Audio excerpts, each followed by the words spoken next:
ماہ رجب میں جو بچے پیدا ہوں ان کا نام کیا رکھا جائے اور کس طرح کا نام رکھنا چاہیے۔ آج لوگ کہتے ہیں کہ ہم کوئی ماڈرن نام رکھیں، یونیک نام رکھیں، کوئی نیا نام رکھیں، تو چند نام انشاءاللہ میں آپ کو بتاتا ہوں۔ بسم اللہ الرحمن الرحیم۔ محترم ناظرین، السلام علیکم ورحمۃ اللہ وبرکاتہ۔ میں امید کرتا ہوں کہ آپ تمام دوست اللہ کے فضل، اس کے کرم اور اس کی رحمت کے ساتھ ٹھیک ہوں گے۔ تو آئیے آپ اور میں مل کر پیارے آقا آخری نبی کی پاک بارگاہ میں درود پاک پڑھتے ہیں۔ الصلاۃ والسلام علیکہ یا سیدی یا رسول اللہ وعلی آلک وصحابک یا سیدی یا حبیب اللہ۔ الصلاۃ والسلام علیکہ یا نبی اللہ وعلی آلک وصحابک یا خاتم النبیین۔ سب سے پہلے دعا کرتے ہیں، یا اللہ جو لوگ بے اولاد ہیں اللہ انہیں نیک اور صالح اولاد عطا فرما۔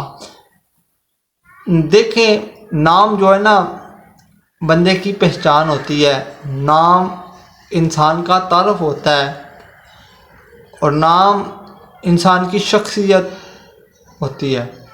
تو اچھا نام ہو اور اچھا اثر ہوتا ہے، برا نام ہو اور برا اثر ہوتا ہے۔ آج چند نام آپ کو بتاؤں گا، کیونکہ ماہ رجب المرجب اللہ تعالیٰ کے حرمت والے مہینوں میں سے ایک مہینہ ہے، اور اس کی جو پہلی شب ہوتی ہے اس میں دعائیں قبول ہوتی ہیں۔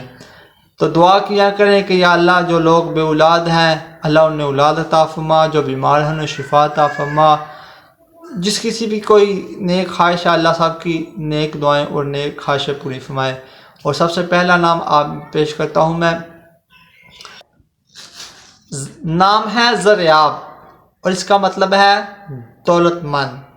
نام ہے ماہل، اس کا مطلب ہے ترقی کرنے والا۔ نام ہے زورین، اس کا مطلب ہے اللہ کا تحفہ۔ نام ہے الیان، اس کا مطلب ہے خوش نصیب۔ نام ہے آہل، اس کا مطلب ہے بادشاہ حکمران۔ نام ہے اوید، اس کا مطلب ہے سجایا ہوا۔ نام ہے جاسل، اس کا مطلب ہے اللہ کی طاقت۔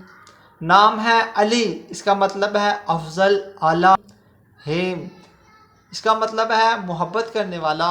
نام ہے مرتضی، اس کا مطلب ہے چنا ہوا الگ۔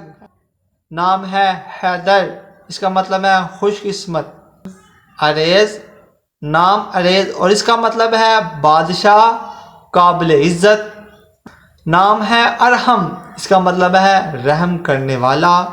رجب بڑے حوصلے والا آدمی، جس کسی نے بھی دعا کے واسطے یا رب کہا کر دے پوری آرزو ہر بے کس و مجبور کی۔